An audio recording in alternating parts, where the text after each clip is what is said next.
നമുക്കറിയാം വെള്ളാപ്പള്ളി എപ്പോഴും എടുത്തിരിക്കുന്ന ഒരു വർഗീയ നിലപാടത് മുസ്ലിം ന്യൂനപക്ഷ വിരുദ്ധമായ നിലപാട് തുടക്കം മുതൽ നമ്മൾ കണ്ടിട്ടുള്ളതാണ്.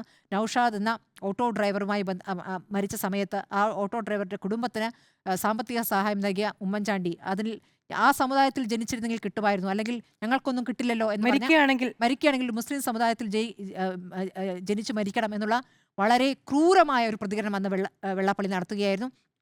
അന്ന് കേസെടുത്തിട്ടുണ്ട്. കേസിന്മേൽ അറസ്റ്റും ഉണ്ടായിരുന്ന ഞാൻ മനസ്സിലാക്കുന്നത്. അപ്പോൾ അതിനുശേഷം വെള്ളാപ്പള്ളിയുമായി ബന്ധപ്പെട്ട് അതിശക്തമായ പ്രതികരണം അന്ന് പിണറായി വിജയൻ നടത്തിയിരുന്നു. കേരള തൊഗാഡിയ എന്നൊക്കെ വിളിച്ചിരുന്നു. പക്ഷെ അതേ പിണറായി വിജയൻ വെള്ളാപ്പള്ളിയെ ഇരു കൈയും നീട്ടി സ്വീകരിക്കുകയും ആ കേസുകൾ ഒന്നും മുന്നോട്ട് പോകാത്ത രീതിയിൽ ഈ 10 വർഷത്തെ കാലയളവിൽ വെള്ളാപ്പള്ളിയെ അദ്ദേഹം എന്താ പറയുക, അദ്ദേഹത്തിന്റെ ആ സ്ഥാനത്തിന് അപ്പുറത്തേക്ക് അദ്ദേഹത്തെ വളർത്തുന്നതിൽ പിണറായിക്കുള്ള ഒരു പങ്ക് അത് പ്രത്യേകം തന്നെ ചർച്ച ചെയ്യേണ്ടതുണ്ട് എന്നുള്ളതാണ്.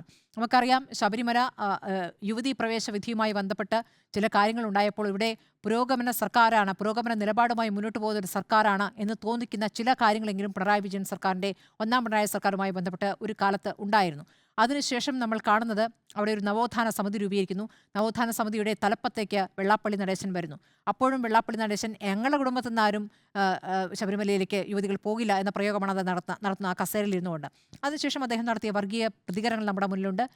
വർഗീയ പ്രചാരണം ഈ ഉപതെരഞ്ഞെടുപ്പ് കാലത്ത് പിന്നെ മലപ്പുറത്ത് പോയി നടത്തിയ പ്രസംഗം, ആ പ്രസംഗത്തിന് ശേഷം വെള്ളാപ്പള്ളിക്ക് നൽകിയ, അതായത് ദീർഘകാലം ജനറൽ സെക്രട്ടറി സ്ഥാനത്തിരിക്കുന്ന വെള്ളാപ്പള്ളി ആദരിക്കുന്ന ചടങ്ങിൽ പിണറായി വിജയൻ അന്ന് പോകരുത് എന്ന ചർച്ചകൾ നമ്മൾ ഇവിടെ നടത്തിയിട്ടുണ്ട്.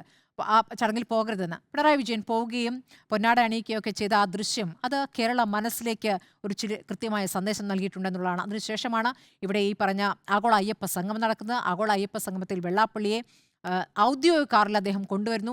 അതിൽ തെറ്റില്ല എന്ന് അദ്ദേഹം ആവർത്തിച്ചു പറഞ്ഞു. ഇതൊക്കെ തന്നെയും തെരഞ്ഞെടുപ്പിൽ പ്രധാനപ്പെട്ട ഘടകങ്ങളായി.